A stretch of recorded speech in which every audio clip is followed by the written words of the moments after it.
అయితే మీ ఫిల్మోగ్రఫీ చూసుకుంటే గనక 'అఖండ'కి స్క్రిప్ట్ వరకు, అలాగే 'అఖండ తాండవానికి' ఇప్పుడు, అలాగే 'హనుమాన్‌కి', అలాగే అంటే పెద్ద పెద్ద సినిమాలన్నిట్లికి కూడా మాటలు రాశారు. అలాగే వీటన్నిటికి పాటలు కూడా రాశారు గదా! సో, మరి మీ ఫిల్మోగ్రఫీలో అంటే మీరు వచ్చింది కూడా చాలా తక్కువ టైంలోనే 4, 5 సంవత్సరాల్లోనే కుదిరింది. ఇంత వరకు ఎలా ఎళ్ళగలిగారు అసలంటే? యాక్చువల్‌గా నేనదే చెప్తున్నానండి.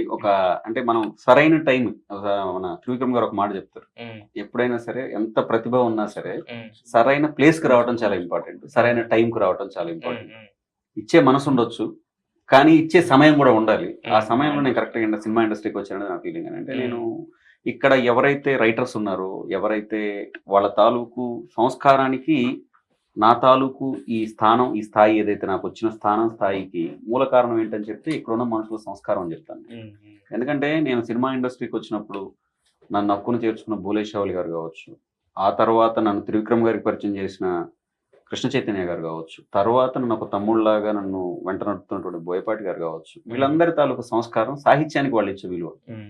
ఇదే ఈ తక్కువ సమయంలో ఈ మాత్రం స్థానాన్నో, స్థాయినో నాకు ఇచ్చిందని నేను బలంగా నమ్ముతాను. యెస్. అంటే మరి త్రివిక్రమ్ గారితో పనిచేయడం అనేది చాలా మందికి కల అనమాట. అంటే లిరిసిస్టులు కావచ్చు, ఏ డిపార్ట్‌మెంట్‌లో ఉన్నా త్రివిక్రమ్ గారితో ఒక సినిమా చేయాలి అనేది ప్రతి ఒక్కళ్ళకి ఒక కోరిక ఉంటది.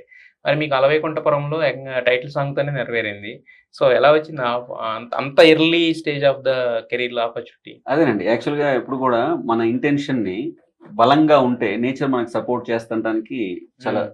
సింపుల్ ఉదాహరణ అండి అది. హ్మ్. ఎలా హ్మ్. అంటే అండి, నాకు త్రివిక్రమ్ గారితో పని చేయాలి అన్న కోరిక ఎంత బలంగా ఉండేదంటే 'అరవింద సమేత వీరరాఘవ' అనే ఒక సినిమా అవుతుందండి. మొదటి టైమ్ తమన్ సార్ పనిచేస్తున్నారు ఆ సినిమాకి. హ్మ్.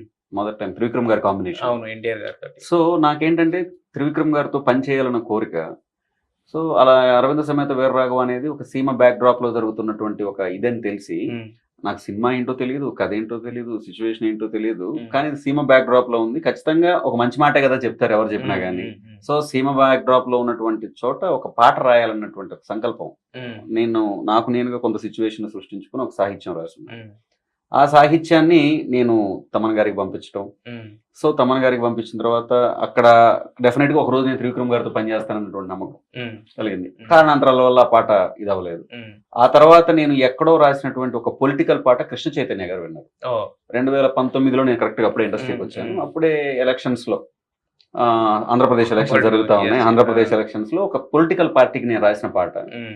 ఆ పాట ఆయనకి చాలా నచ్చింది కృష్ణ చైతన్య గారికి. హ్మ్. హ్మ్. నచ్చి ఆయన నన్ను పిలిపించి అప్రిషియేట్ చేయటం డెఫినిట్‌గా మీరు సినిమా పాట కన్నా ఎక్కువ సాహిత్యం దీంట్లో రాశారు. చాలా బావుంది. హ్మ్. డెఫినిట్‌గా మీకు ఇది ఉంటుందని చెప్పేసి వారు నన్ను త్రివిక్రమ్ శ్రీనివాస్ గారికి పరిచయం చేయడం జరిగింది. సూపర్. సూపర్. చూడండి ఆయన ఒక బేసిక్‌గా ఒక లిరిసిస్ట్. అవునవును. ఆయన బేసిక్‌గా ఒక లిరిసిస్టు, లిరిసిస్టు, రైటరు, డైరెక్టర్ ఆయన. Writer, director. హ్మ్. ఆయన ఇంకొక లిరిసిస్ట్‌ని అప్పటికి పెద్ద పేరు ప్రఖ్యాతులు లేవు. అప్పుడు నాకు తెలిసి 2 పాటలేమో రాశాను హ్మ్. నేనంతే. హ్మ్. ఆ 2 పాటలు రాసినటువంటి ఒక లిరిసిస్ట్‌ని తీసుకెళ్ళి పరిచయం చేశాడంటే, ఈ సందర్భంగా వారికి మరొకసారి నా హ్మ్. హృదయపూర్వకమైనటువంటి ధన్యవాదాలు తెలియజేస్తా ఉన్నాను. ఓకే. మరది చాలా ప్రెస్టీజియస్ మూవీ అప్పటికి. అప్పటికి. ఆ! ఆ! 'అలవైకుంఠపురంలో.' ఆ! మరి ఇస్తూ మీకు అంటే ఆయనతో మీటింగ్ అయిన తర్వాత మీకిస్తూ ఏం చెప్పారు సినిమాలో? అంటే యాక్చువల్‌గా నన్ను ఎప్పుడైతే తీసుకెళ్ళి అప్పుడు కాకినాడలో షూట్ అవుతా ఉంది. హ్మ్. కాకినాడకే పిలిచారు నన్ను. హ్మ్. నేను కాకినాడ ఎళ్ళున్నాను. హ్మ్. అప్పుడు మా ఇద్దరి మధ్య పరిచయం అప్పుడే నన్ను తీసుకెళ్ళి పరిచయం చేసిన తర్వాత ఒక 2 గంటలు మా ఇద్దరి మధ్య సంభాషణ జరిగిందండి. హ్మ్. మీరు నమ్మరు అంటే సినిమా గురించి ఏం మాట్లాడలేదు మేమిద్దరం హ్మ్. అసలు యాక్చువల్‌గా. హ్మ్. నేను చదువుకున్న సాహిత్యం, హ్మ్. వారు చదువుకున్నటువంటి సాహిత్యం, సాహిత్యం మీద ఒక పుస్తకం మీద వారికున్నటువంటి అభిప్రాయాలు, హ్మ్. నాకున్నటువంటి అభిప్రాయాలు. హ్మ్. ఆ సంభాషణ అంటే ఒక సాహితీ చర్చలాగా జరిగింది. ఒక 2 హ్మ్. అవర్స్. హ్మ్. 2 అవర్స్ జరిగిన తర్వాత లీలగా ఒక 5 నిమిషాలు, ఒక 10 నిమిషాలు సార్ కథ చెప్పున్నారు నాకు. హ్మ్. పైపైన ఊరికే బ్రీఫ్‌గా చెప్పున్నారు. ఒక హ్మ్. 5, 10 నిమిషాలు చెప్పున్నారు. ఇది సందర్భం. మీరు రాయండి. మీరు రాసిందని నేను ట్యూన్ చేస్తారు. మన యెస్. తమన్ గారు అని చెప్పేసి చెప్పడం జరిగింది. హ్మ్. సో, అది అంటే ఏమంటంటే వండర్‌గా జరిగిన విషయం ఏంటంటే అది ఒక 10, 15 నిమిషాల్లో జరిగిందండి ఆ పాట. అంతే. ఓహ్! అద్భుతాలు ఎప్పుడు అంతే. అలాగే జరుగుతాయని నేను ఎప్పుడు నమ్ముతాను. హ్మ్. అంటే సాహిత్యం అనేది కూడా ఎప్పుడు హ్మ్. అంటే ఈ రోజు వరకు నేను రాసినటువంటి ఎన్ని పాటలైనా సరే, హ్మ్. వాటిని ఈ రోజు పల్లవి రాసి రేపు చరణం రాసే అలవాటు లేదండి నాకు. హ్మ్.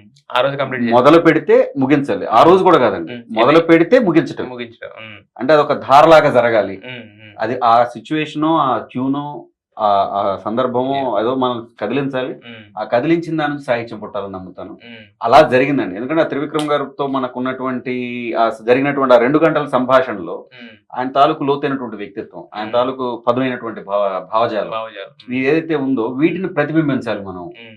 అంటే ప్రపంచాన్ని ఏ కోణం నుంచి చూడాలో తెలుసుకోవడమే కవి తాలూకు ప్రాథమిక లక్ష్యం అండి. హ్మ్. హ్మ్. సో ఆయన చూస్తున్న కోణం నుంచి మనం చూస్తే ఎలా ఉంటుంది అనడానికి నిదర్శనం ఆ పాట.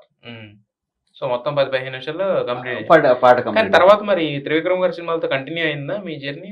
ఆ తర్వాత త్రివిక్రమ్ గారితో నేను ఆయన తర్వాత తీసిన సినిమా గుంటూరు కారం. గుంటూరు కారం. గుంటూరు కారం ఒకటి. అఫ్ కోర్స్ భీమ్లా నాయక్ కి సార్ స్క్రీన్ ప్లే పనిచేశారు. చేస్తున్నారు కానీ భీమ్లా నాయక్ లో కూడా నేను ఒక పాట రాశాను. ఒక బ్యాక్గ్రౌండ్ స్కోర్ లో ఏదో ఒక పాట రాశాను. బట్ ఆ తర్వాత సినిమాలో అది ఆ సిచ్యువేషన్ ఏదో వెళ్ళిపోవటం వల్ల ఆ సినిమాలో లేదు. గుంటూరు కారానికి నేను పనిచేయలేదు.